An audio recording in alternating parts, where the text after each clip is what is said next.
Halo Sobat Pembelajar, apa kabar? Sudah siap belajar hari ini? Pada kesempatan kali ini, kita akan sama-sama belajar tentang sikap dasar dan perilaku efektif di lingkungan Kementerian Keuangan. Materi ini merupakan salah satu lesson learned yang diperoleh dari pelatihan penguatan karakter talent pejabat pengawasan angkatan pertama. Seperti apa materinya? Ini dia selengkapnya. Ada 5 sikap dasar yang harus dimiliki oleh para pegawai Kementerian Keuangan.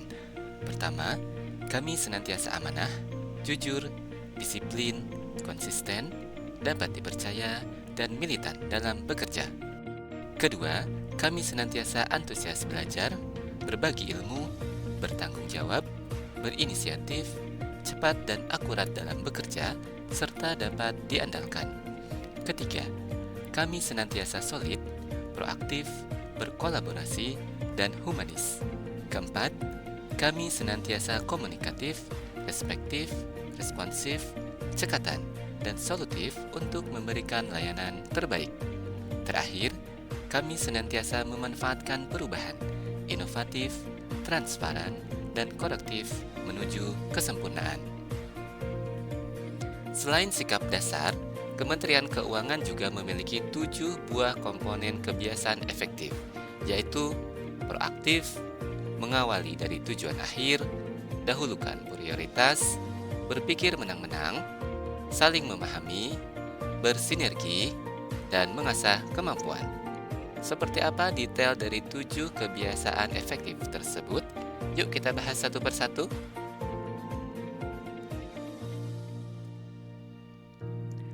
Menurut Stephen R. Covey, seorang ahli pendidikan dan pembicara dari Amerika, menyampaikan bahwa proaktivitas berarti kita bertanggung jawab atas hidup kita sendiri. Perilaku ini adalah hasil dari pilihan sadar kita berdasarkan prinsip, bukan berdasarkan akibat dari keadaan kita yang berdasarkan perasaan. Kita dapat mengutamakan prinsip daripada perasaan. Kita memiliki inisiatif dan tanggung jawab untuk mewujudkan apa yang kita inginkan. Kebalikan dari sikap proaktif adalah reaktif. Reaktif ini merupakan sifat yang cenderung tanggap atau segera bereaksi terhadap sesuatu yang timbul atau muncul, menurut pengertian dari KBBI. Nah, bahasa orang reaktif juga cenderung membebaskan diri dari tanggung jawab. Biar lebih jelas, ini dia perbedaan bahasa yang sering digunakan oleh orang yang proaktif dan reaktif.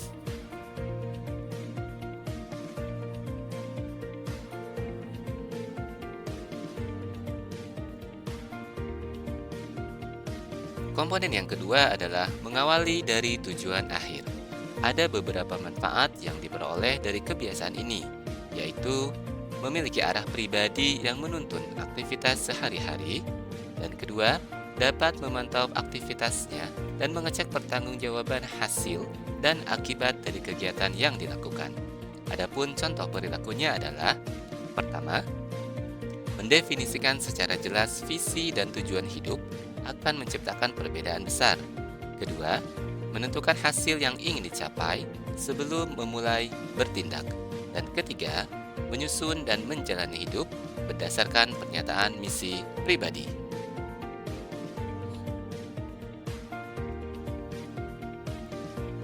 Kebiasaan yang ketiga adalah dahulukan prioritas. Sobat pembelajar pasti tahu kan, ada banyak sekali aktivitas yang menyita perhatian kita. Tapi pertanyaannya, apakah semua aktivitas itu penting untuk kita selesaikan? Nah, kalau kita lihat di kuadran seperti di samping, maka kita perlu fokus pada kegiatan yang penting dan mendesak, atau berada pada kuadran pertama. Jika kuadran 1 sudah selesai, kita bisa fokus ke kuadran kedua untuk menyelesaikan pekerjaan penting, tapi tidak mendesak. Adapun kuadran 3 atau 4, sebaiknya kita perlu kesampingkan dulu ya. Contoh perilaku dari kebiasaan ini adalah sebagai berikut.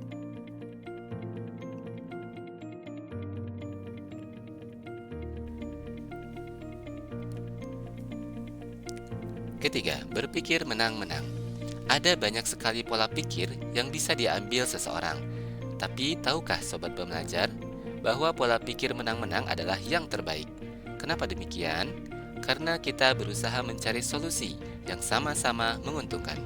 Terus, kenapa pola pikir yang lain kurang baik? Ini dia penjelasannya.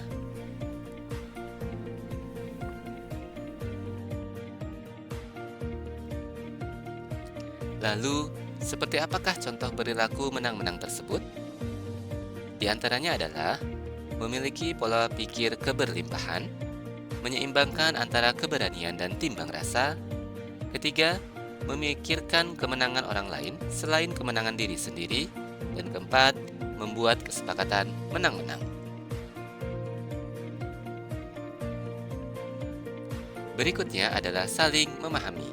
Contoh perilakunya adalah mendengarkan dengan empatik, berusaha dimengerti dengan cara yang sopan, dan ketiga, memiliki pengaruh yang lebih besar pada orang lain jika saya sungguh-sungguh mau mengerti mereka terlebih dahulu.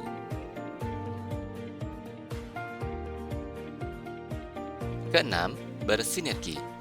Apa sih tandanya kalau kita sudah bersinergi satu sama lain? Nah, ada beberapa indikator kalau kita sudah berhasil bersinergi, yaitu pertama, mengalami perubahan pada hati. Kedua, merasakan energi dan semangat baru. Ketiga, melihat berbagai hal dengan cara baru. Keempat, merasakan terjadinya transformasi dalam hubungan. Dan kelima, mendapat gagasan atau hasil yang lebih baik dari hasil sebelumnya.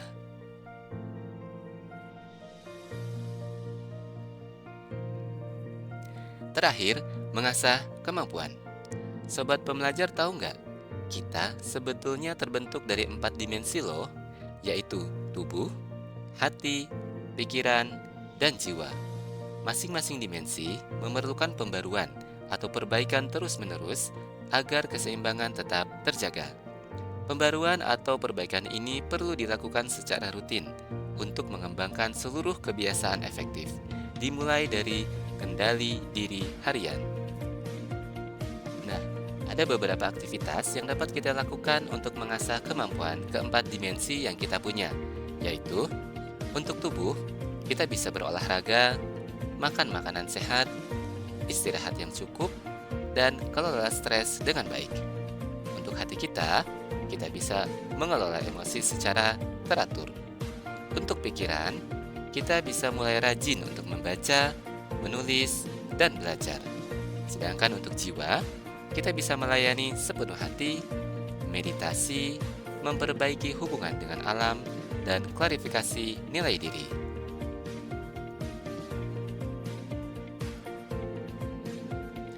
Nah, itu dia 5 sikap dasar dan 7 kebiasaan efektif yang perlu kita lakukan untuk menjadi pribadi yang lebih baik. Tentunya, agar kita terus dapat berkinerja tinggi dan memberikan kontribusi yang terbaik bagi organisasi. Terima kasih Sobat Pembelajar, sampai jumpa di pembelajaran selanjutnya ya.